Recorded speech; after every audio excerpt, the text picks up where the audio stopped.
Pasta রান্না করব আমি। পাস্তা রান্না করার জন্য কড়াইতে একটা প্যান বসিয়ে দিয়ে দিছি, আর আমি কিন্তু পাস্তাটা সিদ্ধ করে নামিয়ে নিছি। দিয়ে দিছি তেল।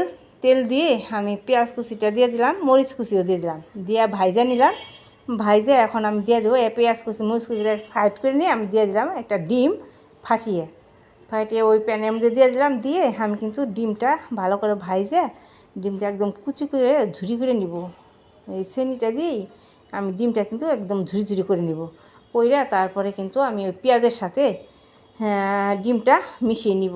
মিশিয়ে তারপর আমি দিয়ে দেবো এই ডিম আর পেঁয়াজের সাথে পাস্তাটা আমি দিয়ে তারপরে কিন্তু আমি ভালো করে ওই ডিম আর পেঁয়াজের সাথে পাস্তাটা ভাইজা নিব, একদম ভালো করে কষে নেব।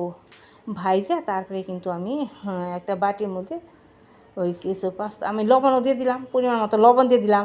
আর পাস্তার ভিতরে কিন্তু মশলাও থাকে, ওই মশলাটাও আমি দিয়ে দিলাম পাস্তার মধ্যে। দিয়ে ভালো করে একদম নাড়াচাড়া করে পাস্তাটা রান্না করে নিলাম। আর পাস্তাটা কিন্তু আমার কাছে খুব ভালো লাগে খেতে। পাস্তা এটা কয়েক রকমের পাস্তা আছে। এটা একদম আমি ঝিনুকের মতো সুন্দর ছোটো ছোটো ঝিনুকের মতো এইটা নিছি রান্না করার জন্য। আমার পাস্তাটা রান্না হয়ে গেছে। আর এখন এই পাস্তাটা নামিয়ে নিলাম। এই বাটির মধ্যে নিয়ে আমি একটু সস দিয়ে দিব, টমেটো সস দিয়ে দিব, একটা চামির সাথে দিয়ে দিব।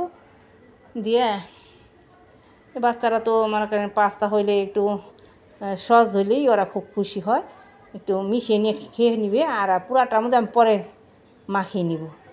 আমার এই পেঁয়াজ ডিম মশলা দিয়ে পাস্তা রান্নার রেসিপিটা যদি ভালো লেগে থাকে তাহলে আমার পেজটি সাবস্ক্রাইব করে আমার ভিডিওতে একটা লাইক করবেন।